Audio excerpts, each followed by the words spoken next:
lost my chi. Where's my chi? Have you seen it? Look, Sabrina, look, it's right there inside you. Now, you got the stuff. I don't know what made you lose your confidence, but I suggest you get it back really soon. Okay, you're right. I just need to focus and concentrate. Focus and concentrate. Focus and concentrate. Oh, sorry. Good luck. Thanks. There's I would say. Does he look flabbier to you? Not really. Go get him, Sabrina. Everybody was kung fu fighting. Those kids were fast as lightning. In fact, it was a little bit frightening. But they fought with expert timing. There were funky Chinamen from funky Chinatown. Ladies, gentlemen, my boy Sherman, welcome to episode number 10 of Sabrina's Witch Trials. I'm Alex Araujo, and of course this is the show where each week I grab a friend and take him back into the mid-1990s to rewatch, reminisce, and review everybody's favorite Friday night spellfest, Sabrina the Teenage Witch. I was having trouble recollecting my incredibly long intro. Yeah. This is, of course, episode 10, and for such a momentous occasion, I felt we need to bring in a momentous guest. A guest that is undoubtedly everyone's favorite. Literally, I've said that about every one of my guests now, so you can feel I just feel as special. super special now. You're as great as all of the other guests. It's communism here on Sabrina's Witch Trials. As you might have guessed, it's media maven, Cris Araujo. I didn't fuck it up this time. Hey! You're Cris. You kind of did stumble on my name. Like, what's her name again? Yeah, what's my sister's name? Did you just forget how I was related to you as well? No. What's my, that thing where you're not my brother because you have lady parts? That thing. Uncle. My uncle. My my Chris. uncle with the lady parts. No, Cris Araujo's here. I was really thinking to myself, don't fuck it up. Don't fuck it up. Don't call her Christina. It's Chris. Don't fuck it up. And Cris then you Araujo. fucked it up anyway. I didn't fuck it up. After editing. It was a little bit like you didn't know my name. But, After editing, it'll sound just the same. I won't do anything to it. Okay. Chris, welcome back. Always good to have you. It's great to be back. I also want to take a second thank everybody who's listening. We've picked up some listeners in the last couple of weeks, and I'm very appreciative of all of those sad All of people. you, one person. Shut up. all of the tens of thousands of you who have clicked play on Sabrina's Witch Trials and given us a try. I really do appreciate it. Also want to thank everybody who's taken the time to reach out on Twitter. I've gotten some very exciting new followers on Twitter. Curtis Anderson, who played Gordy, is following me. Ooh. Yeah. The girl who played Jenny, she just started following me recently. Ooh. Right? That's pretty cool. A lot of things happening. So thank you to all of you people, the people listening. All of you people. You people is an odd phrase to use on a show titled Sweet and Sour Victory, on an episode rather titled Sweet and Sour Victory. But we'll get into all that casual racism. But thank you to everyone listening. Chris, before we get into this episode, I want to take the time, because this is actually the last episode of Sabrina's Witch Trials that'll be posted before the 2016 presidential election. And I don't want to get political. I really don't. Okay. I just want to encourage everybody listening to make sure you're registered to vote and to go out on November 8th, which is a Tuesday. Go figure. It's presidential election. Go out and vote, because I don't really care what you believe. I don't mean to diminish your beliefs. I don't care if you vote one way or another. I just care that you actually exercise your incredibly important right as a U.S. citizen to go vote. And if you're not in the U.S., have a sandwich. I don't know. Sandwiches nice. are good. But make sure you do that, because it is a very important election. And if you can have your voice heard, a lot of people still can for various reasons, do make sure you use your vote. Now, after all that fun political stuff is out of the way, Chris, let's get into the really nitty-gritty. The nitty-gritty and the most aggressive and disputable parts of politics is one thing, but really talking about a 20-year-old teen sitcom is really... I mean, that's some inflammatory stuff you got there. There are people who have very strong pinions, and they want those pinions heard. Drop the L right out of that sumbitch. All right, Chris. As you know, every episode of Sabrina's Witch Trials starts with my guest describing the episode of Sabrina the Teenage Witch we talk about in a set number of words. It's a tradition dating back to like 6 months ago. And it usually doesn't go very well if It's a you've been tradition following. that actually started with you. You were Yes. my very first guest, Yep. so you should know this better than anyone. Uh-huh.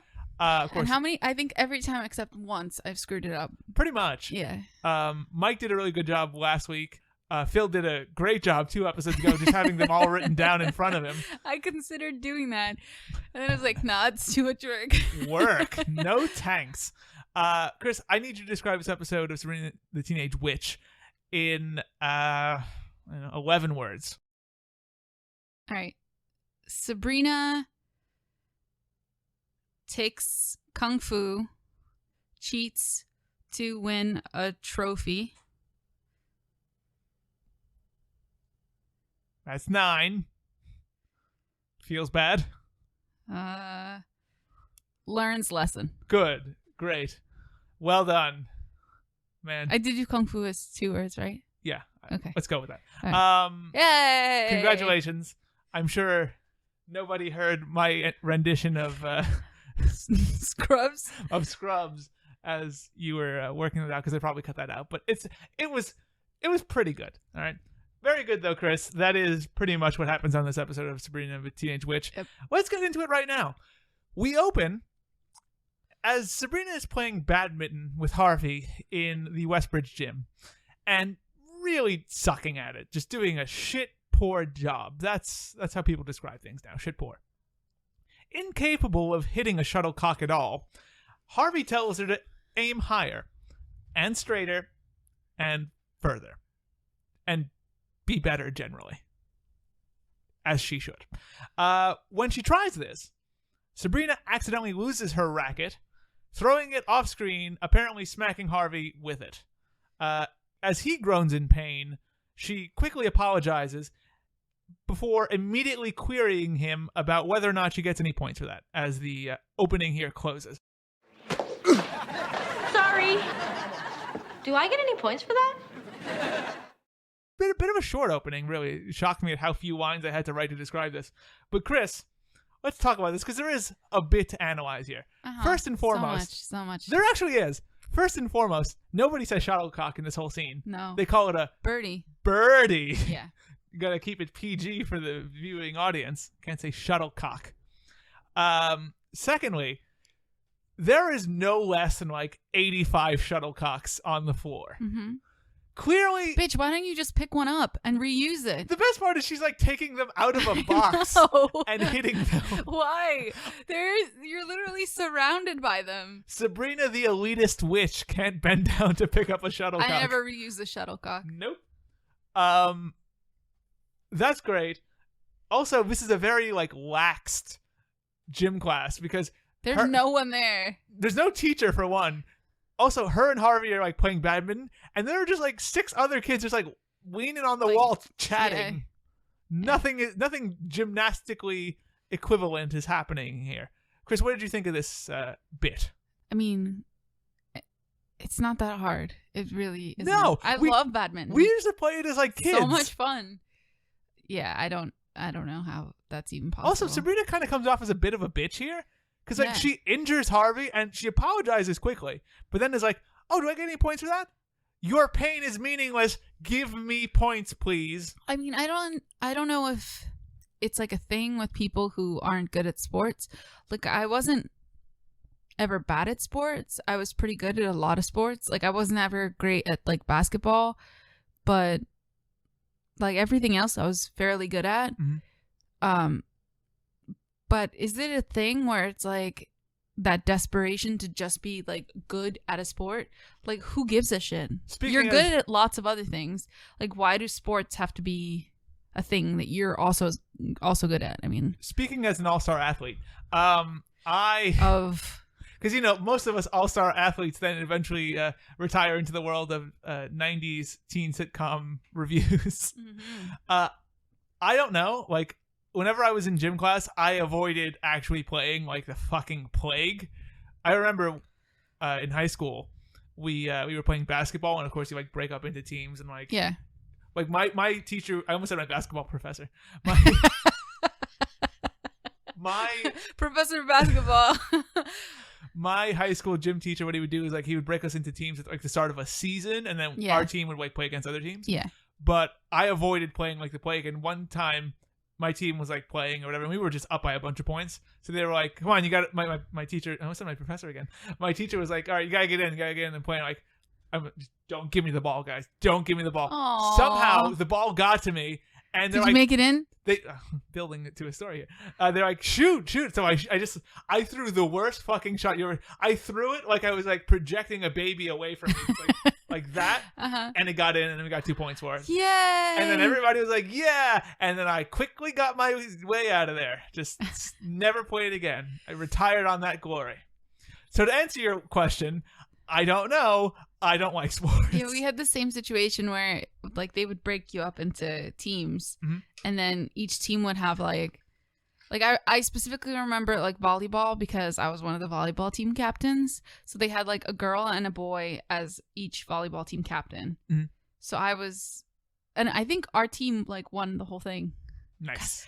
Because it was obviously because of my leadership skills. It was a strong captaining. I mean, I'm not going to say anything, but really it was legitimately strong captaining because like I was like, oh no, this is how you do it. And like people who couldn't do it, like I would like tutor them like, oh, so this is how you serve. And after school volleyball practice. no, it was like in gym, like know. You know. Yeah, you're pretty good at the volleyball. And then I sucked at basketball. Yeah. Basketball's hard. I love dodgeball though. Dodgeball's, I mean, it's like kicking and throwing. Yeah. You were also on the soccer team. Yes. The one other thing we should talk about in this opening scene is Harvey's fantastic gym attire. He's wearing I believe he's wearing sweatpants, but he's wearing a green Westbridge tank top that shows off his that like musculature. His stringy teenage physique that made all the ladies say damn. It wasn't that bad. It was lanky. Yeah. So like, you're lanky? Yeah, I know. I'm also not in high school, but you know, I'll never be Harvey. I've already accepted that. I had to accept that at episode 1. But yeah, short opening that sets up Sabrina's suckiness at sports, which we'll get into much deeper in the coming scenes. In biology, Mr. Poole is just having an awful time getting the kids to answer a question about the makeup of bones, even though the answer is clearly on the board behind him. And it's a pretty obvious question. Like, if you know anything about anything, you know what bones are made of. To review, bone is comprised primarily of what? Come on, it's written on the board behind me. Calcium! I just told you kids 5 minutes ago. Don't you listen? That you heard. Chris, what are bones made of? Calcium. Correct. As the bell rings, a defeated Mr. Poole just lets him go, after which... Let me try that again. After which, Sabrina takes him aside to tell him all about bones. And she then gets a little bit offended when he's like, why didn't you speak up in class? It's kind of embarrassing to speak up in class, Mr. Poole. You as a high school teacher should know that, okay? Especially when everyone else is, you know, silent as a fucking tomb. Especially when everyone calls you a freak. Not everyone calls her a freak. One person does it a lot. Which Libby wasn't in this episode Nope. at all. Neither was Jenny. Neither of them. As she leaves the classroom, a Caucasian ninja attacks. Sorry, it's Harvey. He's super excited about the school offering Kung Fu as a gym elective and starts making some stereotypical Kung Fu noises. Some wah, wah, ha. Some of those. You know the ones. Sabrina then asks him, you know, what about badminton? I thought we were all having so much fun with badminton. I was just getting the hang of it. I was on my but not actually getting a grip on my racket. You might say badminton isn't her racket. I'm sorry. Bad joke. He basically tells that Kung Fu is way cooler as it can make you into a lethal weapon. Even though her badminton racket already did that for her. Ha ha ha. She's dangerous. Sabrina then goes on to explain that, you know, she's not a jock like Harvey. She doesn't even have a trophy as they're standing in front of a trophy case, which is why she brings up not having a trophy. Harvey basically goes on to tell her that trophies are overrated as they're just a symbol of superiority and greatness. I thought he said grace. Greatness. I listened to it like 3 times. Grace. Because I was like, I think he said grace. Was that grace? Yep. every night. I wrote it down. And Every night everything. over his meal, Harvey says greatness. Superiority and grace was what I wrote. It's hard. I'm not a jock like you. I mean, you probably have a ton of these. 18 is not a ton. And besides, it's no big deal. Trophies are just a symbol of superiority and greatness. Oh, and who'd want one of those? He then tells her that he was hoping that they would take kung fu together. She basically says that she'd love to, and then delivers a roaring elbow to Harvey's stomach, which... Wah! Some more stereotypical kung fu noises. Which, I mean, we'll talk about this, but what did she expect to happen in that scene? Like, she's shocked that Harvey gets injured, but it's like, what were you doing? I guess maybe she thought she would stop short and not hit him. But her terrible badminton Coordination is just, strikes again. Also, Harvey with the humble brag, like, oh yeah, I've just got 18 of them. I mean, he says nothing, Not like my cousin Barvey, who has more. Anyway.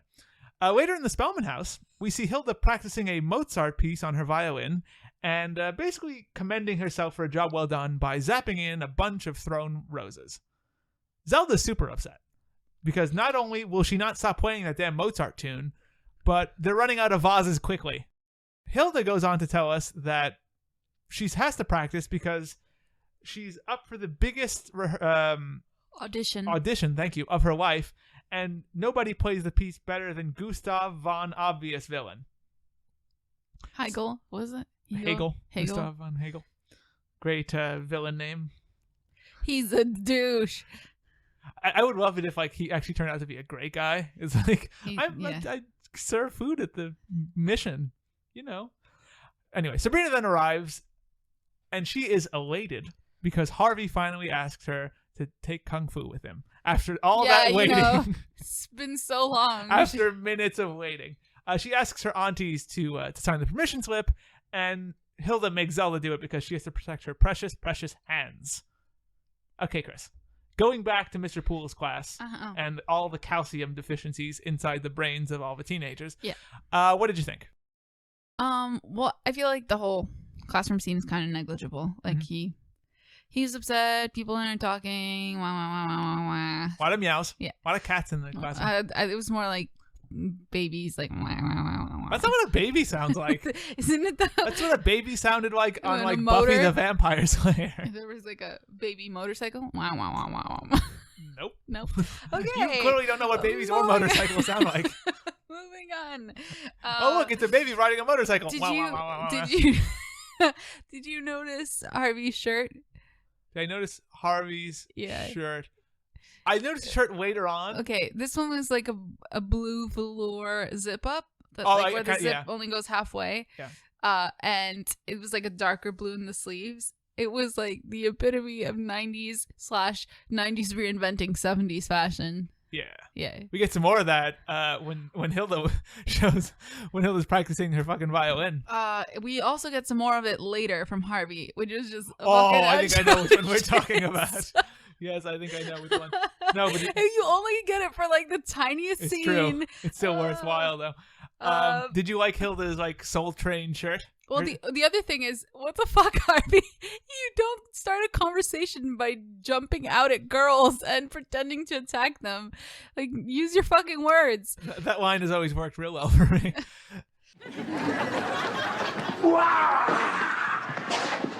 Your point? All right. Hilda. Hilda. Hilda with the roses. I thought it was weird that she had to actually use roses that they had in the house. What do you mean?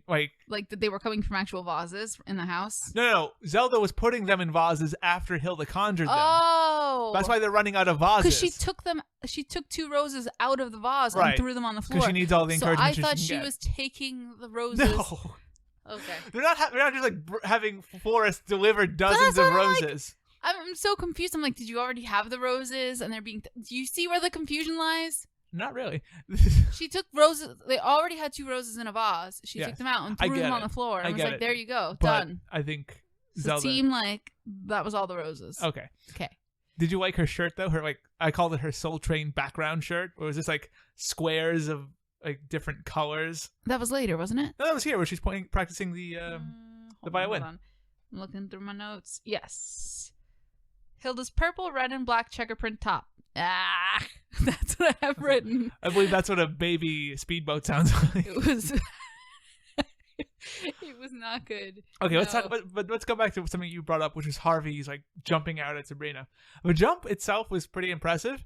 It becomes a hell of a lot less impressive when you realize that he's just jumping off a stool, as you can clearly see the stool when they're walking away. Oh, I didn't see. It's just sitting in the corner there, and it's like, I know what you did, Harvey. You know what, that makes it even creepier? That if you think about it in the context of this not being a show, He went to set up the literally stool. set up the stool and waited for her to come out. He's a bit I deranged. mean, come on. Okay, a thing that I also noticed in that hallway scene, which boggled my mind, if you will. They're walking through the hallway, which is clearly decorated for Thanksgiving.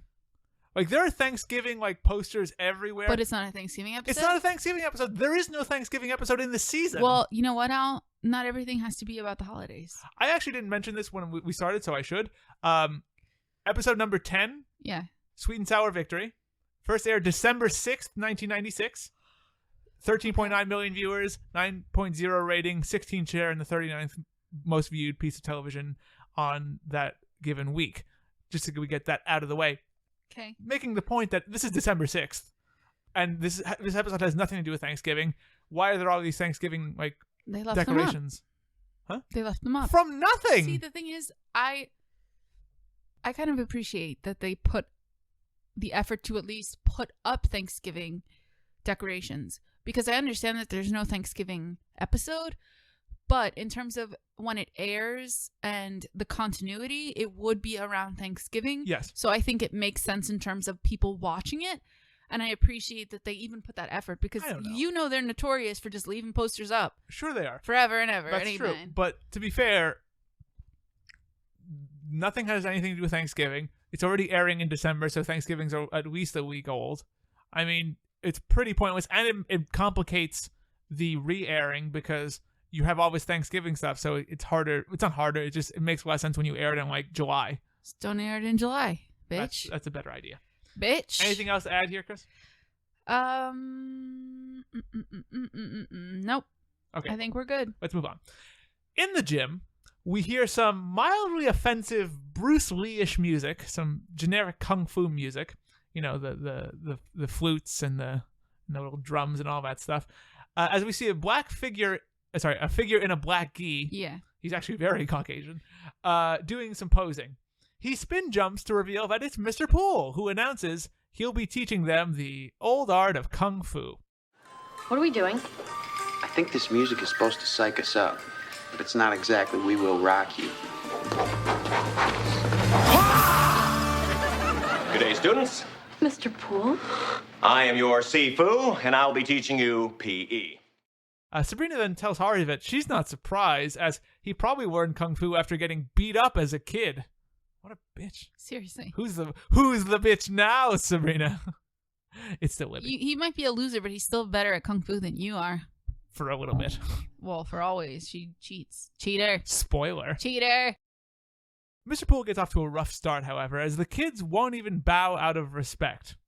And things get even worse when he makes a terrible joke about them finding their chi. Now, we'll begin with some breathing exercises designed to help you locate your chi. And no, that's not something you left in your locker. No, chi is inner strength. Not something they left in the locker, Chris. He then asks for a volunteer, and of course, he doesn't get one. Eventually, he is joined, however, by Sabrina, who probably just does it out of pity. Almost certainly does it out of pity. Mr. Poole says that they're going to demonstrate the philosophy of the river and the rock, and asks Sabrina which one she wants to be. She, of course, quickly picks the immovable rock, which Mr. Poole laughs off as Western thinking. Western thinking. Western thinking. Got 7 E's in that one. After a cordial bow, Mr. Poole basically just leg trips her and daintily pushes her at the same time, sending Sabrina right to the floor and immediately declaring himself the winner. Sabrina obviously is pissed because she was just pushed down by a dainty little finger in a trip, and asks for a rematch. Before that, however, Mr. Poole says that this demonstrates that the river is stronger because the river has great inner strength, as the rock is slow and heavy. Sabrina then, of course, retorts with, the river's all wet. Everyone's confused, including Harvey, as they rightfully should be. Anyway, so we get to the rematch, and as they bow again, Sabrina gives herself a bit of the zappy zap magic, and basically gives herself a lot of powerful martial arts skills, you see. The tremendous skill to duck the dainty trip, and then go underneath the arm and basically like judo throw Mr. Poole. Winning this round, Mr. Poole accepts the win, and then of course is immediately enraged and asks for a rematch, which she accepts. Mr. Poole goes like super manga Mr. Poole here. He kicks in the air. He does a screaming pose. This, of course, brings Sabrina to do a even stronger screaming pose. Does she do some backflips here, Chris? Yeah, she does some flips. Sorry, I actually wrote it here. His kicks are answered by way too many unnecessary flips. And then she does a little vague hand pose. Mr. Poole goes for a kick, misses it. Sabrina then does like 40 quick punches to the gut, making him comically like, ooh, dribble down to the ground. Power Rangers called. They want their shtick back. It's pretty good, though. It's actually pretty okay. She then like stiffly kicks him in the shoulder, which I thought of the one thing that looked painful in this. She kicked him like across the chest, right? Yeah, but it like catches him in the shoulder and he goes down like a sack of spuds. I mean, he is clearly injured and probably for real. Sabrina then jumps on his throat, which leads him to beg for no mas. Yeah. No mas! No mas! Harvey then celebrates this tremendous victory by high-fiving the guy next to him and letting out a girly, yeah! Yeah! Yeah, that is accurate. Thank you. Chris, these two scenes, everything from where we open in the gym to see the Caucasian ninja number 2, Mr. Poole. What do you think? I thought it was ridiculous that Mr. Poole was there, Sifu, because what the fuck? You have no more people at the school who can do this. It's either him or Mrs. Bazigian who's gonna that would have been fucking awesome. Did you know that the Bunt was the Bunt kept alive ninjas? One of Richard Nixon's favorite styles of martial arts was Kung Fu. Yeah, he is great in this though. Like he is that like form of like stupid arrogance. I hate him so much. I love him. I mean, also Sabrina's a total bitch. Yeah. Like the whole he must have been picked on so much as a kid. First of all, Sabrina, let me educate you a second. Let me edumacate you. You are constantly bullied by Libby. Yep. And called a freak. And you don't know Kung Fu at all. And yet you think it's okay to basically put down someone else for liking science, which you happen to be a huge fan of. Yeah, and were recently bullied on being a nerd or a geek over. So maybe you should just watch yourself. Teacher, Chris, preach. Okay. I do love the Mr. Poole thing, if for only that we get to see him in that black gi, which I think is a hilarious visual. Just the notion of like this very white man with his floppy hair doing all these funny kicks. I liked it a lot. That said, the visual of him tripping Sabrina is even funnier. It's the most gifable thing in a very gifable episode. Because he just like uses 2 fingers to like push her. It's amazing. Also, you can tell like he doesn't like want to hurt her at all because he knows she's the star. So it's like, just go down, just go. Good, scene done. Do you like all the unnecessary flips and the 40 quick punches and all like the very over dramatic, semi funny kind of kung fu fights? I mean, it's overinflated for a reason. That's part of the humor, and it's very much a 90s thing. Right, it's a satire on kung fu movies. I mean, it's not supposed to be authentic in any way. No, you're kidding. It's not It's not genuinely. So to be fair, when we see the authentic training later on, it's not that authentic either. Yeah, but that's also straight out of a kung fu movie. Yes, it is. It's Karate Kid. Karate Kid. The Hilary Swank version. All right. Why? Because there's a girl? Well, I was making a reference to The Office, but yes. Also, it's the worst one. It is. Like, she trains birds in that Karate Kid movie for some reason. It's weird. Anyway, this is where I also noticed that there are dramatically more black extras. Yes. Right? Like, next to Harvey, and there was two on the back. Like, you never see this many black kids in one of the classes, but now that it's like kung fu class, like there's a bunch of black kids. It's weird. Even later on, when we go to the Kung Fu tournament, there's like a lot of black extras. I don't know. But there's a black kid in her class. There's a black. Actually, in this episode, there's more than one. Okay, but in the past we have seen it because I've mentioned it before. Yeah, but this actually stood out to me. I was like, there's a lot of black kids. Good for inclusion. Good on you. That's about all I got here. All right, Chris. At home later that day, Sabrina goes to answer the door for her Aunt Hilda, who's protecting those sweet, sweet hands.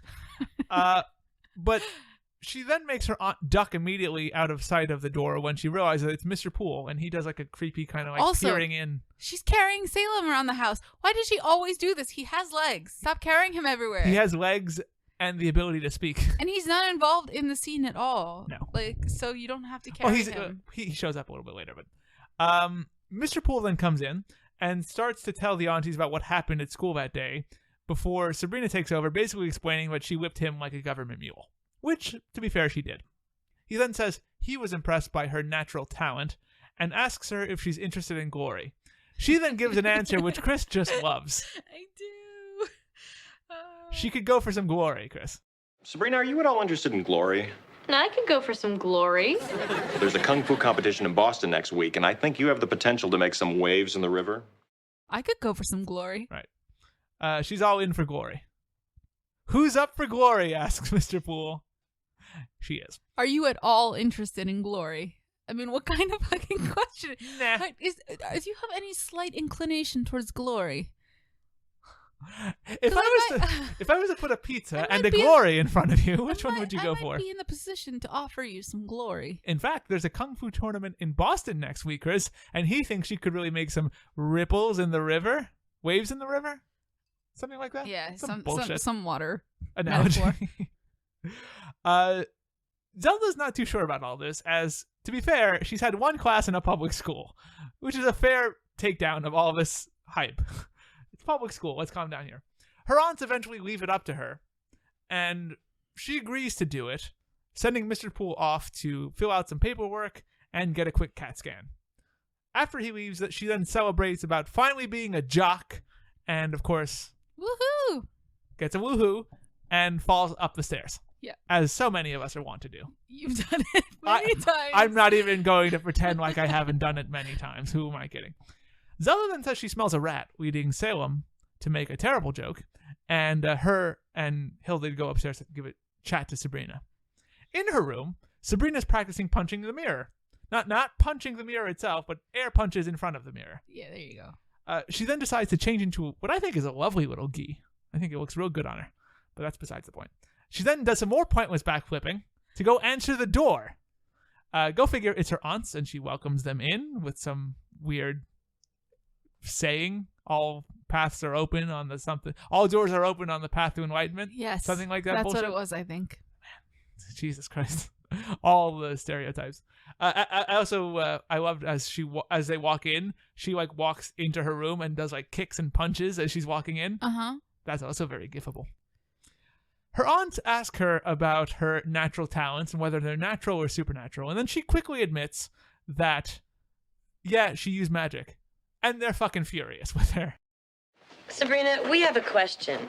Mr. Poole spoke of your natural gifts, and we were wondering, are they truly natural or supernatural? You mean, did I use my magic? Bear in mind, we're not accusing, we're just asking. Well, I did. How could you? What were you thinking? I thought you wanted me to use my magic more. We do, but not when you compete against mortals. Then your magic gives you an unfair advantage. The aunties then go on to tell her that when she uses magic in competing with mortals, it gives her an unfair advantage, and tell her that she should let her conscience be her guide about competing.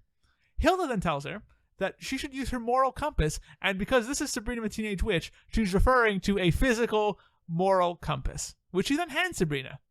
Go figure, the moral compass is telling her that she's doing the wrong thing as it points to wrong. They leave her to think about how accurate that is, and she decides that if using magic means she's going to win, she's going to use some goddamn magic. Chris. Uh-huh. Everything from when Mr. Poole comes in. The first thing I have here is I really like all the Hilda hand jokes. I don't know why. I like them a lot. I thought it was funny when she first asks Zelda to sign the thing. I think it's funnier when she has Sabrina open the door. I think it hits its funny like peak when her aunts go to leave and Hilda tells Zelda to open the door. Yeah. And Zelda gives her the greatest retort of all time. I saw you cracking walnuts before. That's right, because that's something Hilda just does in her off time. I could totally see Hilda cracking walnuts. Without magic, though, just like why would you use magic for a complicated thing? I mean, she could, but I kind of see her doing it by hand. All right, what did you think of these scenes, Chris? So, like I said, I thought it was weird that she was carrying the cat. I mean, in that before they actually go to the living room, Salem does nothing. So there's really no reason. He's just a cat. But, I mean, it's cute, sure. But she does it all the time. She's always carrying the cat to the door, which I personally find a bad idea because but he does seem to be semi-indoor, outdoor. Yeah. Also, he is a human inside a cat, so. True. But mostly the indoor-outdoor thing. It's true. Kind of forgot about that element. Anyway. Wait, he's not really a cat. He's clearly a human being trapped in a cat's body. Let's just sideswipe that. I think this is when Hilda's wearing the purple top. She the velvet. She's wearing like a purple velvet top, which I thought wasn't awful, but was definitely not the best. I liked it. I didn't mind it at all. I didn't mind what either of them were wearing. Like, I actually absolutely love what Zelda's wearing. Like, I would wear it now. I mean, if the skirt was a little longer, the skirt's pretty short. I mean, the top is the showstopper, where it's like this. It's a black sheer embroidered top, right, with like viney flowers. Yeah. They're putting her in a lot of sheer things, which I think is a good look, not only because she's attractive, but it kind of captures that like witchy aspect. You know what I mean? Mm-hmm. Yeah, I think it works well for the whole character. Yeah.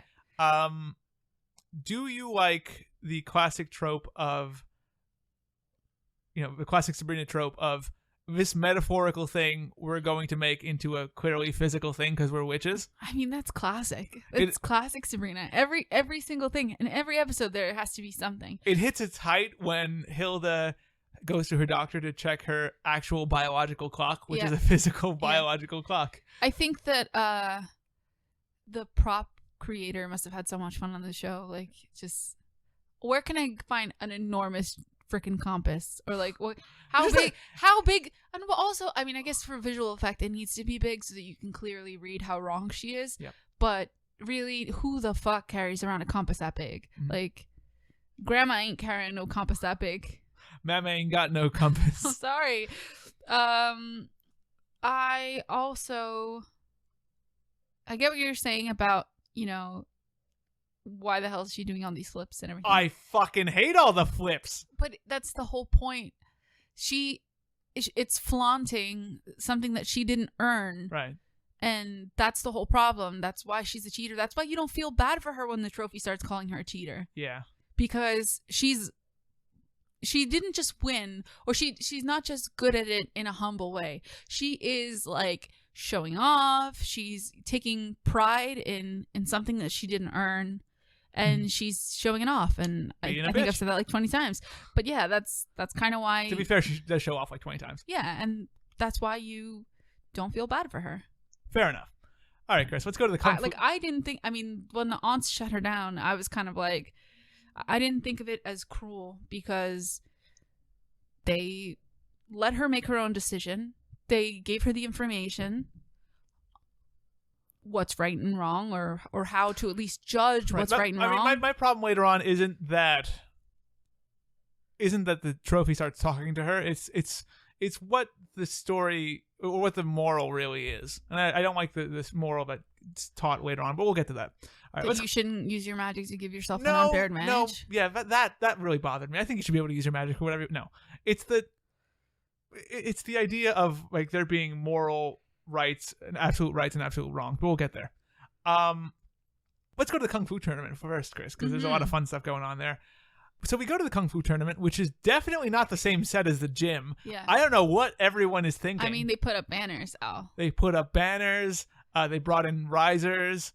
Were the risers not there before? No. Okay, because it kind of felt like they were. Nope. But anyway, it's clearly the gym. We'll talk about that. We see a lot of kung fu happening as Sabrina and Mr. Poole marvel at the size of all the competitors. Just then, they both spy Tai Wai-sei, who you might remember from his amazing role in the not real movie Dragon Killer, where he was impaled on punji sticks. I thought you were going to actually tell me actual things that this guy had been in. Because I'm like, I know him. Let me tell Where you, do I know him Let me tell you from? how little this guy's actually been in, Chris. Okay, I have to look it up because I feel like I know him, and so it's got to be from somewhere. It's good casting in that he looks like the stereotypical villain in a stereotypical karate movie. That being said, he has been in so few things. What's his name? The character or the actor? Actor. The actor's name is Kari Hiroyuka Tagawa. Okay, I'm just gonna look him up. Taiwaise. Yeah. He's been in Sabrina. he's been in so few big things that he was in Mortal Kombat the movie though, but he's been in so few things that when you go to Amazon and you look at his like description, the actual image is from this episode of Sabrina Teenage Witch. Wow. Anyway, we see Taiwaise. Apparently, he's a big kung fu star and movie star. And Mr. Poole also tells us that he has a, quote, colossal chi. His name is Taiwaise, and he's a great fighter with a colossal chi. Come on. If that's not a reference to his penis, I don't know what it is. He's got a big throbbing chi. Really? Sabrina... And also, how do you know, Mr. Poole? Oh, man. He can see chi like you wouldn't believe. Those tight pants showing off his chi. Anyway, Sabrina finds out she'll be battling him only if she wins all 3 of her matches. She then gets into her focus and concentrate breathing and accidentally catches a sneaky Harvey in the gut again when he tries to sneak up behind her and surprise her. He compliments her progress in just the last 2 days, which, to be fair, is pretty impressive if she didn't have magic. And then gives us a really sad bit of dialogue. I don't know if you picked up on this, but he tells us he's going to tell Sabrina something that he wishes his father would tell him. Yeah. That being that it doesn't matter if you win or lose, you're still a winner to me. She thanks him, probably trying to get away from the really creepy, depressing aspect of that, as a gong sounds to begin the butt kicking. He's on The Man in the High Castle. Oh, is he? Yeah. But does he have a big like role, or is he 11 in... episodes. Oh, okay. So I'm surprised that didn't come up. It's an Amazon show, isn't it? It is an Amazon show. I mean, he's actually had pretty consistent work. I mean, nothing like starring. He was on Revenge. Yeah, okay. Listen, he's probably still best known as Taiwaise. Oh, he played Takeda I don't know. on Revenge. Okay. But I can't remember if he was original Takeda or if he was because the person who was Takeda Or he was extra crispy Takeda. No, they replaced him. Okay. Anyway, Chris, butt kicking is happening. We then get like 5 quick shots of like 5 matches, 3 for Sabrina and 2 for Ty. First being that Sabrina just like leg sweeps a girl and beats her. Ty then judo flips a guy really easily, like braggadociously easily. After which Sabrina then does the same to this monstrous, like Sinbad looking guy. A 50-year-old then collapses in front of Ty and he just puts his foot on him. He was on he was on Nash Bridges for a very long time, and that's probably why I know him. You do love Nash Bridges. Because when I was growing up, I watched Nash Bridges like every Friday. Anyway, Sabrina then wins her last trial by throwing a guy into a wall. Just chucking him at a wall, which somehow means victory. She then, for some reason, starts quoting Dragon Killer to Ty, who could not be more over this little white girl quoting his movie to him and just wants to get the hell out of here. So, Tagabal, you killed my brother. You killed my father. And now you've come for me. But you will not succeed. What are you talking about? That's what the guy said at the end of Dragon Killer, you know, right before he tossed you on the punji sticks? Oh, yeah, punji sticks. That was fun. Are you ready to get this over with? Aren't we supposed to spar verbally first? Only in the movies. He then does give us some wonderful, like, dramatic delivery of, now it is time to defeat you. Now it is time for me to defeat you. Pretty good.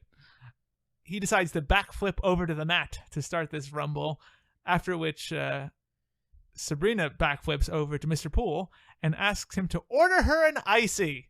Yeah, when the vendor comes around. I'm going to be a little sweaty after I whoop this boy. Order me an icy. Again, this is why I have no pity for her, because she's just... A bitch. Yeah, like... When she gets a little bit of success, it goes right to her head. But that's... I feel like that happens all the time with her. Kinda. Right? Kinda. The match then starts as Ty tries some leg sweeps on Sabrina and a couple of kicks. Sabrina dodges all of them. We then get some more flips, and the two basically get into a tug of war. This is what Sabrina uses to then throw Ty out of the gym doors, which somehow wins her the tournament, because I guess that's a traditional kung I thought fu the same thing, where I was like, because you threw him out of the gym, that somehow... victory. Mr. Poole then comes over and raises her hand as she's given a tall trophy. And that's where we'll cut this right here, Chris. Okay. Chris, Yes. all of the Kung Fu tournament stuff, there's a lot to dissect here. First things first, this is obviously the gym. Yeah. I love how they tried to gussy up some things. The one smart thing they did was the two gymnasium doors, which had prior written the words gymnasium on them. They covered with like posters saying like, oh, Northeastern Regional Kung Fu Tournament. Yeah. It's smart. Clever. Otherwise, this is totally obviously the gym. I mean, it's still obviously the gym, pretty but you much. know, you don't mind as much. And also, I feel like, to me, even thinking that they just hosted this in the gym doesn't bother me. I mean, that would honestly, it would be a better story, especially. Like, it happens to be going on at the school this weekend. Right. Like, honestly, I think when I originally watched it, that was probably how I felt. Like, oh, it's just, you know. They just gussied up the school. Yeah. Like, it's just taking place at the school. Yeah, even as a kid, I was That's like, convenient. That's just the school. Come on, guys. What did you think of Kerry Tagawa here as Ty? I thought he was great, but it was a little odd. Like, there's this sort of like relaxedness to him, like a boredness. I kind of like it though. It kind of makes sense in the character idea. Like, he's this world-renowned kung fu guy, and for some reason he's at this like bush league regional kung fu tournament. Even go, really? That was my point, because the only news that can come out of this is somebody kicking your ass. And if you're an actor and a working actor, why the hell are you living in Boston? Or probably commutes to these regional kung fu tournaments. But then Sabrina commuted to go visit him later? We'll get there. I don't know. We'll get there, Chris. He like the way he delivered the line, oh yeah, punji sticks. Yeah. Where I was just like, dude, how many fucking movies were you impaled on punji sticks? Like, I like it though. I think it's good that like the delivery is just somebody who's just so over all this and doesn't want to be here because he knows he's gonna win. Yeah. And I think Tagawa does a pretty good job of that. I also loved how most of Sabrina's wins, as we said, are just not at all what you would see in the Olympics. Like, she wins by throwing a guy literally into a wall. Yeah. That's not how Kung Fu is performed. That's not how you win a match. That actually does make sense, because she absolutely knows nothing about Kung Fu. Yes. At all. Yeah, but why should that be declared a win? Like, she just threw a guy into a wall. There's no fucking rules or regulations in this championship, if you had not noticed. Okay. But to be fair, my favorite. No one is calling the start of a match. There's a gong. What are you talking about? No one actually like crowns her the winner. Mr. Poole just runs over and lifts her arm. Yeah. And is like, winner. The recognized authority on Kung Fu tournaments. Harvey could just raise his arm and say winner. I won. Doesn't make him one. Like, it is. You're right though. It is super stupid that Mr. Poole. For a couple things. One, he's wearing a gi. Yeah. Why? I thought about that, and I think it's like not as a sign of respect, but to show that he's her teacher. In reality, it's just like, we filmed this right after we filmed the gym scene, and Mr. Poole doesn't have to change. That's possible, but also because it's a tournament related to that sport, I feel like that's why. Okay. I feel like it doesn't make any sense. I thought it was a little weird at first, but then I thought, you know what? Because he's her teacher, for Kung Fu, like, he's wearing it as like a sign of like, this is my role. I don't know. It made sense. Just Mr. Poole. Fucking Sabrina. Yeah. Like, seriously? You're gonna sit on the bleachers and like ask for a fucking icy? First of all, no one ain't bringing no ices, okay? There's no icy vendor. There's like 30 people in this gymnasium. None of them have ices. There's no vendor. What are you talking about? And honestly, like, how does she not get disqualified for going to sit down? And also, no one had officially rang for the start of the match. The guy just flipped and was like, okay, come at me. It's true. Bruh. The one thing I did like was there's a space next to Mr. Poole, which I took as nobody wanted to sit next to Mr. Poole in his gi. It's like, what the fuck's wrong with this guy?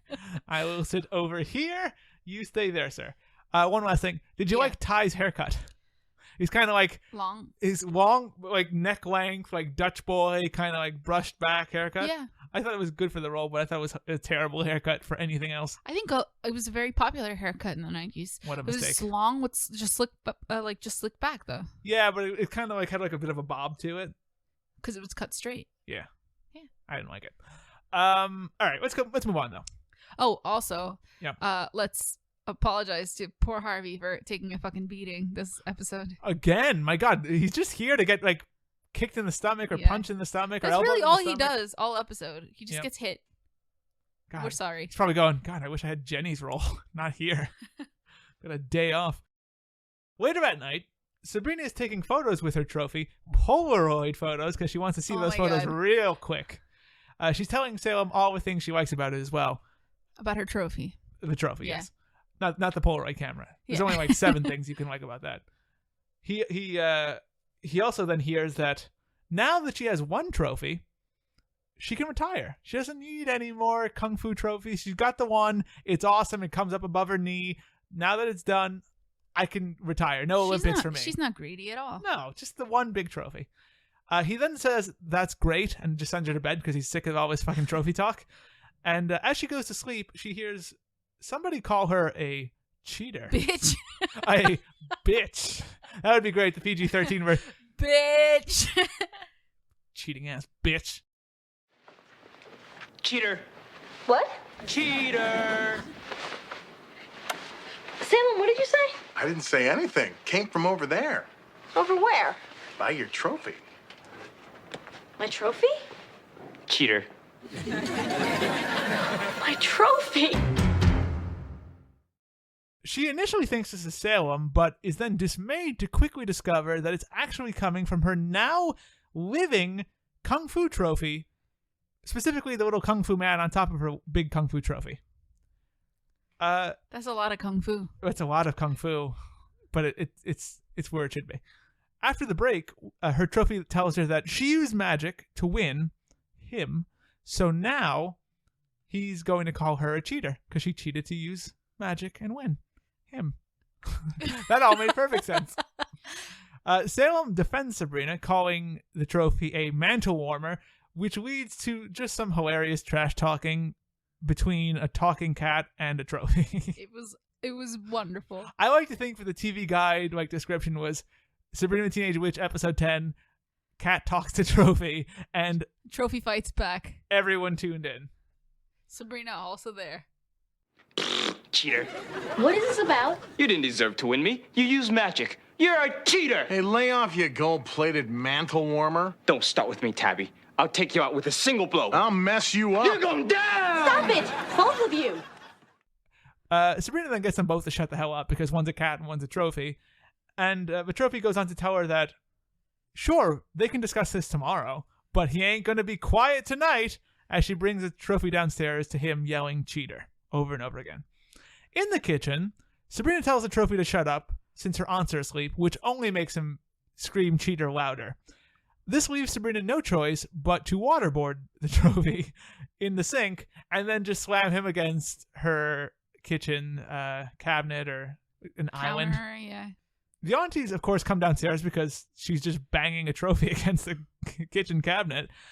And they're a bit confused when they find out that the trophy is talking, but Zelda quickly puts together that Sabrina must have used magic to compete in those martial arts tournaments because now the trophy is speaking her guilty conscience. Sabrina accurately says that they told her to decide what she was going to do, and she did. But the trophy then retorts and just takes away all of her free will by telling her that she decided wrong. She made the wrong choice. But it wasn't the trophy that decided. Her conscience knew that she decided wrong. We'll talk about this, but her conscience then empowered this trophy to guilt her? Yes, that's the whole point. Okay. The magic isn't coming from the trophy. The trophy's not magical. No, of course not. It's a mortal trophy. Of course not. Well, it's a mortally created trophy. Yes. Not obviously. Anyway, living, but- asking her aunts how she can shut the trophy up, Sabrina gets 2 answers. either putting a tiny little sock in its mouth, which is a viable I option, would have done that. or clearing her conscience. After thinking it over a bit, Sabrina then goes with plan C, chucking the trophy into the freezer and heading to bed, which is honestly a solid plan. Spacious freezer. It's pretty big. Did you like the 100% fat-free yogurt that was in there or something? When that was when she opened it. and Yeah, you could later see, on. Yeah. Okay, Chris, all this trophy talk. Let's start with Salem. Yes. Okay. Because I was a little worried about Nick Bakay and his not only lack of lines, but I thought the line he had before about a rat wasn't funny at all. No. But man, does he come roaring back in this part of the episode. His argument with the trophy is gold. Not gold-plated, but solid gold. And threatening to mess the trophy up. It's just I'll mess you. rock solid. It was amazing. Oh, that needs to be a GIF. Problem is, it doesn't translate well into just like movement. It has to be like a Vine, but they're shutting Vine down. No, but when you make a GIF and it's the movement, you can just write it. I'm not doing that. That's all it'll work. I already made the GIF, but I'm not putting adding words to the bottom. Words are a lot of work. Exponentially more minutes. Let's talk about this whole trophy conscience thing, though, Chris, because here's my point. I don't like the idea that Sabrina can decide something logically and then just like, no, your conscience is still going to guilt you. It's like, I thought about the positives and negatives, and I decided this. Theoretically, her conscience shouldn't be bothering her because she's already weighed her conscience against the positives of winning the trophy. Yes and no, because I think the issue is that she rather than deciding to do what she knew was right, she did what she thought would, I guess, get her the means that she wanted, which was a trophy, to be a winner. So she went with that, the desire to win, rather than the desire to do what was right. Mm-hmm. So I don't think it's necessarily she didn't use her conscience to make the decision. She made a pro and con list per what Salem said, and she measured being a loser versus being a winner, and that was the only thing she took into consideration. Not how it would affect other people, not that it was unfair to other people. I just don't like it because I think what it's saying is, listen, there's one right and there's one wrong. Yes, there are moral, there are undisputable moral positives and moral negatives, and one's universally right and one's universally wrong. And when the trophy says that she made the wrong decision, I don't like that because I think it's saying that there's a right decision and a wrong decision, and even her conscience, despite the fact that it's her conscience and she already decided, and theoretically her conscience wouldn't be bothering her if she had a factual decision-making process like she did. Yeah. It's still somehow this trophy is now imbued with some magic. You told me to decide for myself, and I did. And you decided wrong. I think it's a poor word choice. I think he should have said that she was selfish, because that's really what it is. It's that she took no one else's... Should just call her a bitch. You really? Bitch. Cheater is perfectly fine. It's apt. I think saying that she made the selfish choice, or, explaining she took no one else's feelings into account, maybe saying, hey, what about him?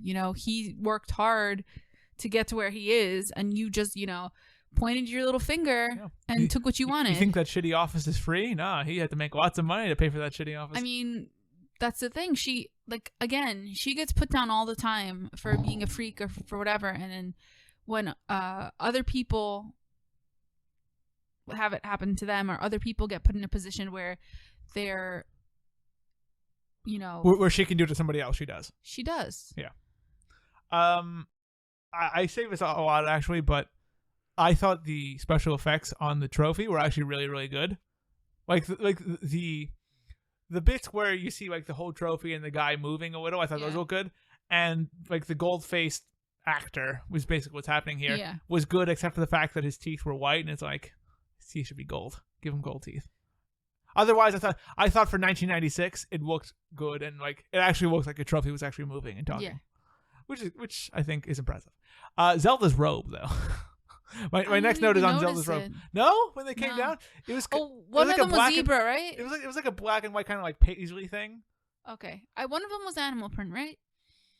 No, I think you're probably thinking of Zelda's. It wasn't actually a zebra print, but it kind of looked. It was black and white and had kind of like those waviness, that waviness to it. I thought it was rather Vesta in style. Yeah, it is. It's I can't think of the term, but yeah, it's like leafy. Mm-hmm. Yeah, kind of paisley. It's like a Baroque print. Anything else to add here?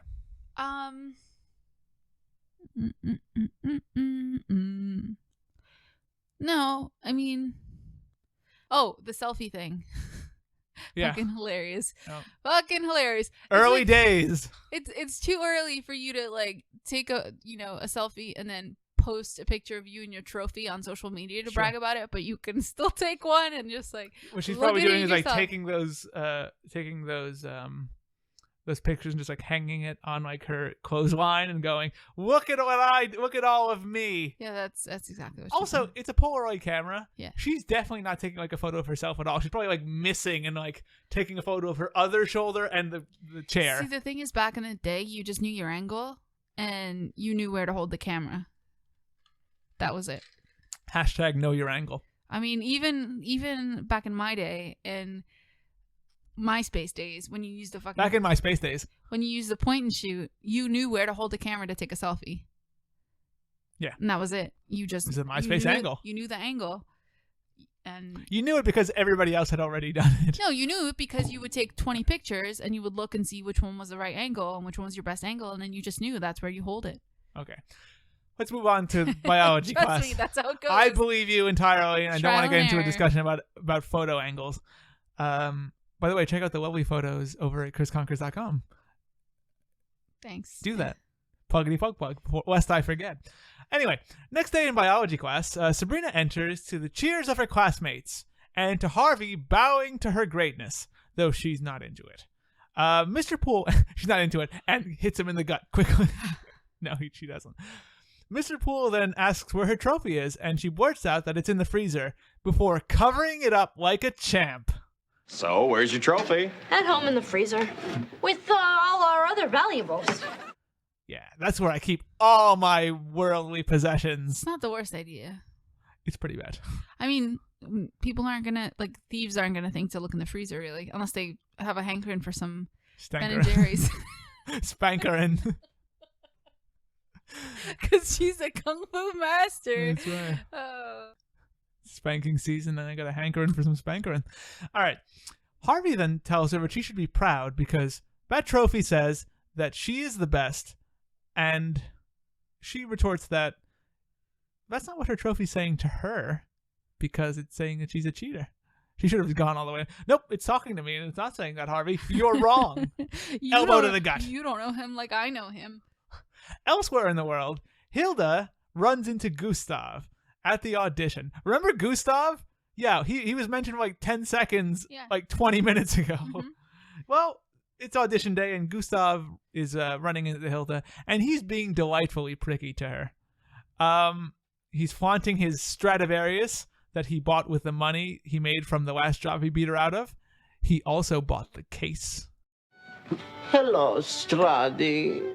You have a Stradivarius? Yes, that other job I beat you out for paid me well enough to buy it. And the case? That seemed very important to add. I liked it a lot. I liked it a lot. As he boasts, Hilda is constantly just like fighting herself to stop from using magic to do things like, slamming a door on his hand or smashing his head with an anvil. Yep. All the classic Roadrunner bits. He's just continuously insulting her to great effect. I thought it was all great. His last insult about her, that being what she playing like she's never played before being a great idea, earns him a tussling of the hair, which she actually does with her hand. She does. It's not like a magical hair tussle. Would that have surprised you? No. It just seems more fun to just like tussle his hair. I'll get you, Gustav, and you're probably uses gross product in his hair. He's got a lot like that like too much gel because it's the mid-90s. Yeah. Anyway, later that day, Hilda enters the house in a lightning-inducing mood. She didn't get the part. She didn't get first chair, actually. Gustav got first chair. She got second. A bit more lightning helps her to get over her sadness, and Sabrina enters to ask her how the audition went, not picking up on any signals whatsoever. Honestly, if you hear lightning and you're in Westbridge, chances are pretty high that it's either you, Zelda, or Hilda being mad about something. Come on, Sabrina. I think you mean if you hear thunder. Fine. Bitch. I wonder what your trophy's going to say to you. Teach you a lesson. Anyway, Hilda goes on seething through her smile, basically, and just tells Sabrina that she did the right thing before going into an honestly hilarious explanation about how second chair is just as good as first chair. I thought, as much as I don't like Caroline Rhea at times, this was particularly funny. Hi, guys. Hi. Hey. You'll be happy to know I'm ready to do the right thing. Oh, Sabrina, that's great. I did the right thing. Oh, yeah, your audition. How'd it go? I did the right thing. So, did you get first chair? No, I got second chair, but I tried my hardest. And second chair is even better than first chair when you think about it over and over until words lose all meaning. Sabrina tells her to save all her talk. I knew you were going to like that. Why did I know? I don't know. It's great. Sabrina tells her to save all her talk about, doing the right thing because she's already decided to give the trophy back and retrieves it from the freezer. To her surprise, the damn thing is still calling her a cheater through its fucking shivers. Saucy little trophy. You're gonna get a lesson.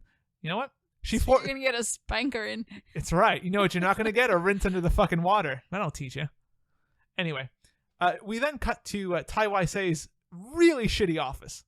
Shockingly shitty for somebody who's been in as many movies as he apparently has. It's not that bad. It's pretty bad. It's outdated. No, it's outdated. It's cramped. We'll talk about it. He's talking to his agent, go figure, telling Marty that he's sick of kung fu movies and wants to be the dad in a phone commercial, as we all do. He then hears somebody knock on the door, and that's where we'll end before we get to more stuff here, Chris. Okay. Chris, Harvey and his fucking shirt. Dad shirt. It is the first thing on my notes. Yep, it's one of the me only too. things. Let's talk about it. It's a hideous kind of like chocolate and toffee button down. I said brown and beige. Sorry, you were a little more dessert oriented. Yeah. I think it's accurate though. It's mostly like a yellow kind of like toffee color, like a camel color almost. but one of the sleeves is partially brown. right, and it's got like a white. It's like a cream or like a white design that's like it's almost like a line that goes across and there's like a swirl. Yeah. And I thought of it. It looked kind of like when you see, I guess maybe in like Disney movies, like there's like a thread and the thread is like sewing itself and it like does these like swirly action. Right. It was almost like that design, and that was where the brown started. Yeah. To be fair, the brown started on the fucking shitty ass shirt, but I can't honestly. Last episode, Harvey was my back of the winning closet winner for another shockingly bad outfit. But I don't know what's happening with him because he's usually a pretty good dresser, for 90s guy clothes. But like this is just bad. It was very bad. Come on, I'm man. sorry. It's the color choices and the combination of like weird design. Like, why is only half of one of your sleeves brown? I don't know. Maybe it's to like look sporty, but it just looks just awful. It is. That's the thing. It's where that design starts. Everything under that is brown. Yep. It's a line of delineation, Chris. It's so weird. Anyway, yes, that was awful. All right, what did you think about Gustav? Because I liked pretty much everything about Gustav. He was a total dick. His accent was incredibly fake. Yes, it was. And his voice, he talked like he was talking to a little girl. Like, He did. oh, he's a baby. It's honestly it's like the generic like Austrian villain. Yeah. But to be fair, it's fucking great. You can't hate it because it's hilarious. All his comical bragging when he says it was enough to pay for the Stradivarius and the case. I fucking lost it. I loved it. Even at one point, he just teased her out crying like a little baby. Yeah, it's just ludicrous. It's just so over the top. Robert Dorfman played Gustav, and he does a pretty good job here. You know, I've got my fans too, and they think this is my year. Give it up. There's nothing you can do. Oh, yes, there is. What? You gonna cry like a little baby? Oh, choose me. Now let's talk about Tai Wai-sei's shitty office. Okay. It's super cramped. Yeah. It's full of plants for some reason. because apparently martial artists love plants. They do. It's weird. His trophy case, I'm sorry, which we'll see in the next scene, his is just an outfit. IKEA fucking bookcase. His outfit, though. Go ahead. Dude. That was not 90s. That was like straight up 70s. Sure. Like, but that makes sense because he's a throwback to all these like kung fu movies. so bad. He had like, it was like a awful like, I don't even know what color to call that. It was like a washed out like taupe, like with this print all over it, and it was a button down shirt, and it was buttoned too low so that you could see that huge necklace, like puka shell or whatever. And then he had pleated front pants that were like really loose Cause it's the 90s, and his shirt was tucked into his pants. He was red. He looked like the Rock. He looks like the Rock in circa 1998. Circa 1975, maybe. Like, you should see what the Rock wore in the 1990s, Chris. You would be it shocked. Was awful. Oh Christ. Anything else? In terms of his office itself, I mean, I thought it was okay. I mean, it wasn't a big office, but I didn't think it needed to be really. Like, what kind of business is he really doing in I there? don't know. I thought it was just abundantly clear that this was just a set. I didn't believe for a second this was an actual like office, because anyone of any success would not have an office this small. No offense, but I don't really believe that any of this is. I feel that any of it is not a set. Like, I don't know. I always felt like the house itself is believable as a house. That is the only thing that I thought was believable. The house is a house, and I feel like that's because you see classrooms are believable. You see the outside of the house, and in terms of the design of the inside, they put a lot of effort into like the woodwork and making it look like a Victorian house. It's a great job on the house. Good job scouting and set design. Yep. All right, let's move on. Go figure. The person knocking on Ty's door is Sabrina, and lucky for her, he remembers her from his ass whooping. Chris is spurting out water. She came to bring him the trophy, but he tells her that she won it, she should keep it. After an argument about who should keep it and how good it looks with the rest of his trophies on his shitty bookcase, he says that he could only keep it if he won it honorably in a rematch. Sabrina, nervous because she sucks at kung fu, offers a rematch of the deadly sport of foosball. But Ty gives us a more dramatic delivery about foosball being honor-free. Honor-free. No honor in foosball. There is no honor in foosball. Later in school, Sabrina walks into Mr. Poole's classroom and sees him just like disgustedly grading these papers, like just over how terrible these answers are. He is then informed that Sabrina accepted a rematch with Tai Waisei, and although he's a little upset about the booking not going through him because he's supposed to handle all her bookings, he's excited. He's then, however, a little confused when Sabrina asks him to train her on how to fight, because according to her, she forgot.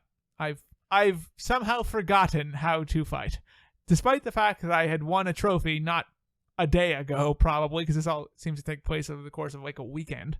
I have forgotten the deadly art of kung fu, but I can kill in foosball.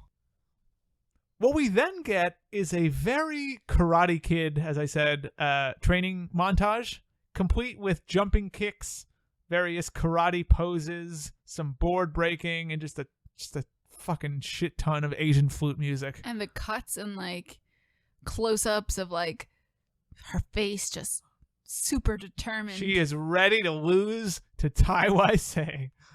After a gong, we somehow are returned to the setting of the original karate tournament. Somehow. Yeah. Decorations and all. How did that happen? They didn't take that down, no. A week later? Sabrina is then freaking out because apparently she's now lost her chi. Do you have it? It's in her locker. That's right. Fucking Mr. Poole told you.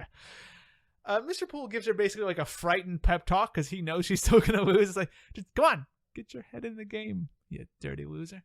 He tells her that the chi is inside her, and she goes into her focus and concentrate breathing. And go figure, for the third fucking time, Harvey takes one right to the breadbasket. Elbow right in there. He doesn't even say anything. He just like it's okay, and walks away. Possibly the fourth if the racket happened to hit him there. That is true. He's getting pummeled here. Sabrina then sees Ty walk in looking awesome and compliments his lovely shirt. It is lovely. Hi, Ty. You looking fly. That's a quote from Sabrina Teenage Witch. Yep. This leads Ty to rip off his shirt sleeves in anger as the match begins. Sabrina then starts to contemplate using some magic, but decides against it, leading to several "look how useless she is" spots. She answers all of Ty's flips with some like grade school tumbling. She throws some ineffective punches at his gut, fails to throw a flying kick, and greatest tragedy of all, the easy like trip comes back as Ty just like pushes her down real easy like Mr. Poole did. She falls much harder. She does. Well, Ty's Everyone's not fucking like, around. Oh. There's a trophy on the line here, Chris. A trophy that might be able to talk, apparently. Ty then goes in to finish her with honor. That basically meaning that he's going to pat her on the head and tell her that her knee-high trophy is his, in a very funny delivery. I thought he does comedy pretty well. You approach this match with honor, Sabrina. Now close your eyes and we'll end it that way.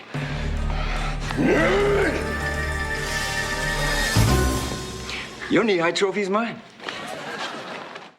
She then walks over to the trophy and tells it that he's going back to his rightful owner. The trophy, somehow still being a jackass, tells her that she's no longer a cheater. Now she's just a loser. Does the trophy do a little like raspberry also? Maybe it did. I don't remember. I feel like there should be a raspberry in there. So trophy does a raspberry and calls her a loser. She also tells Mr. Poole in all this that she may be bruised, but her conscience is good. There you go. All is well again. Sabrina's doing great. Conscience is doing aces. Chris, what'd you think of this? Everything from Ty's office to here. The discussion in Ty's office. I thought the discussion in Ty's office was awkward and weird. Why do you think it was awkward? I think she's trying to get him to basically just take the damn trophy, and he is just embarrassed, and like, I don't know. I felt like the delivery from him was a little weird. I think he has a generally like weird delivery. Yeah. But I thought I thought the scene itself made perfect sense in that not only is Ty an honorable like competitor, but he is the opposite of Sabrina in this scene in that he doesn't want a shortcut. He only can accept an award if he earns it, honorably. Yeah. I think it makes perfect sense. I mean, the acting might have been a little bit off just because he kind of has this like weird kind of rush delivery sometimes. Yeah. But I liked it a lot. I liked his rush delivery a lot. I love it. Can we talk about just the ludicrous nature of somehow them being she forgot? No, not only that. Well, yes, that. But somehow they were transported back in time to the karate tournament and everything is exactly the same. I think the intention is that this is the same space, and if it's the same weekend, because I don't think that although there was the training montage, it was all one day. Yeah. It was obviously all one day. So I think maybe within 2 days of the tournament, that's when they went back. So I can understand that the stuff's still being up, especially if they didn't have a reason to take it down yet because, they don't have anything else coming up. So they left it up for a bit. Mm-hmm. So I could see it possibly still being up. What did you think of the training montage? I thought it was ridiculous. All the swoop kind of shots. What pissed me off was more the fact that she said, "Oh, I forgot," and then it was just cut straight to the montage. I'll believe it. Because I'm like, really? You're a fucking like science teacher, and you're just gonna believe that she forgot how to fight? Like, yeah. Also, it really bothered me that he's like, all bookings have to go through me. I was like, I mean, I got the joke. Like, it was supposed to be like, oh, he's trying to profit off her big time now.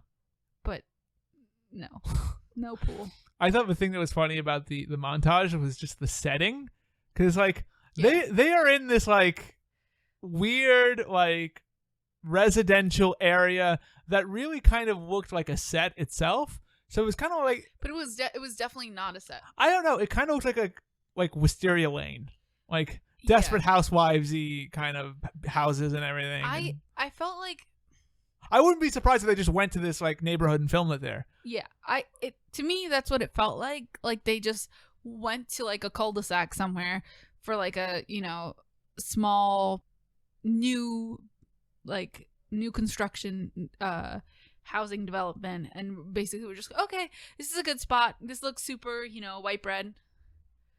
Yeah. And go. And we can get some karate and begin. Yeah, I mean, the fight itself was funny, you know, Sabrina doing all these little like flips and sucking at everything, but we know where it's going. I did think it was funny that Sabrina begs for mercy, and Ty's like, "It's not time for mercy now," and trips her, and it's like, "Now it's time for mercy. I must embarrass you first." Well, good. He got his ass kicked. I have to be a dick. Then comes the mercy. Yeah. Ridiculous. Retribution. Did you like Ty's white gi like I did? It was nice. I thought it made him look badass. Like he's just dressed all in white and he's coming to wreck your shit.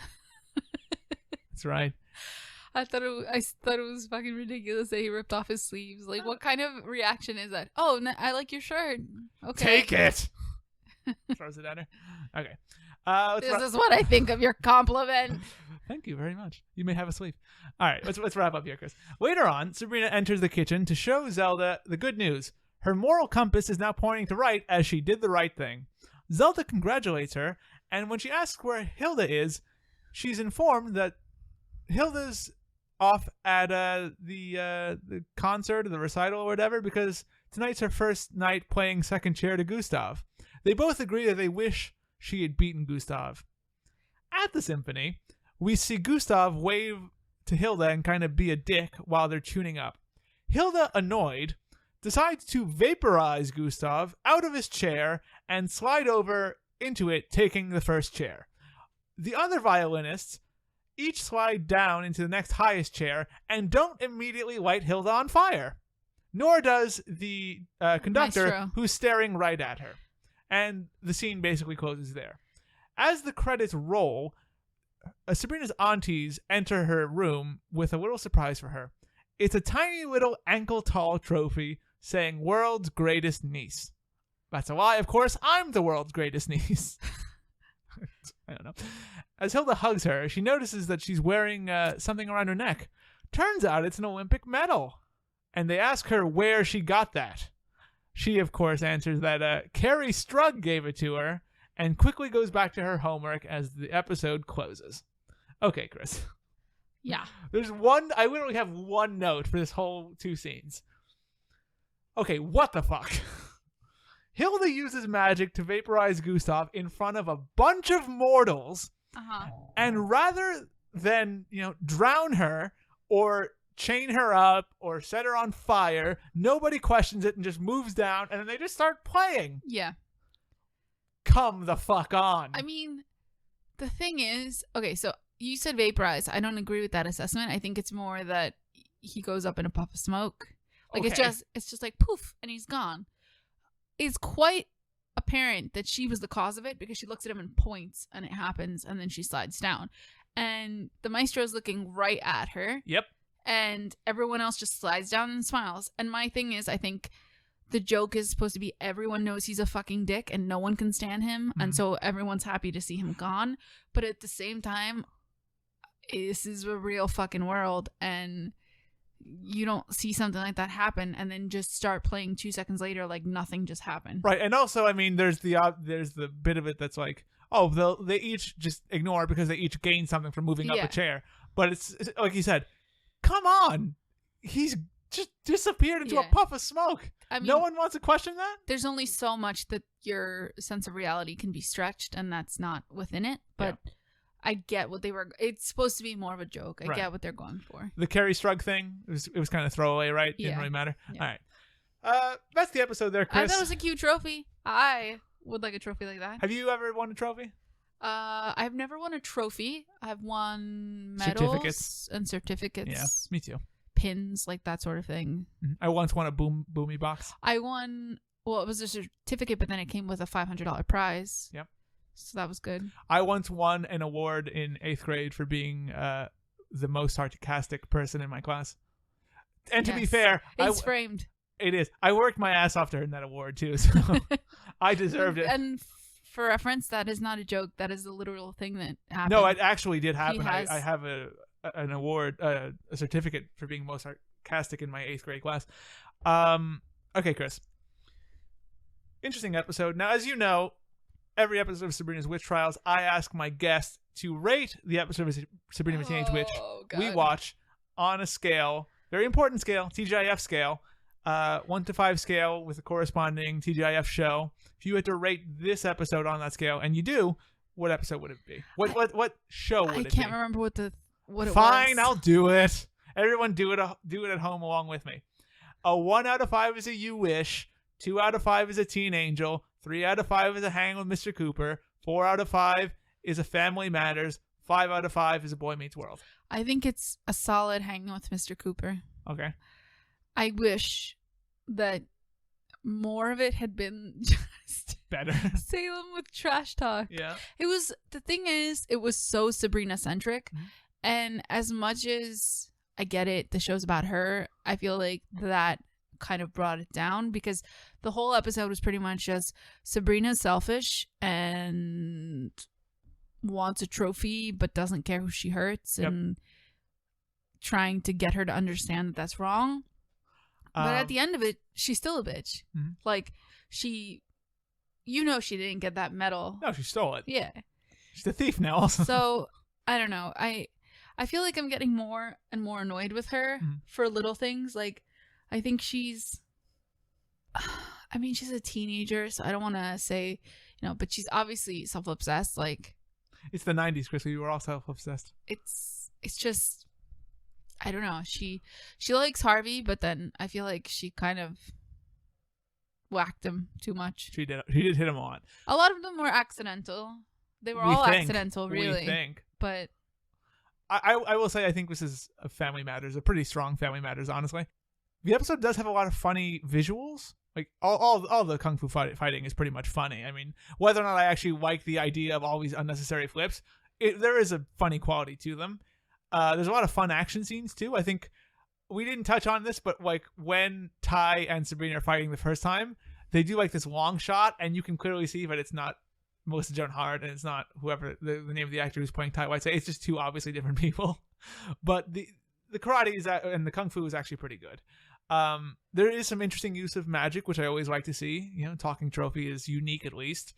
And there's some pretty good special effects with that also. Like I said, the one thing I didn't like was the moral imperative of, some things are always good, some things are always bad. But otherwise, I think it's a pretty good episode that still holds up of Sabrina the Teenage Witch. Chris, main event here. Back of the Winning Closet Award, the award we give out each episode to each episode's biggest fashion flop. I think there is but one answer that we both have.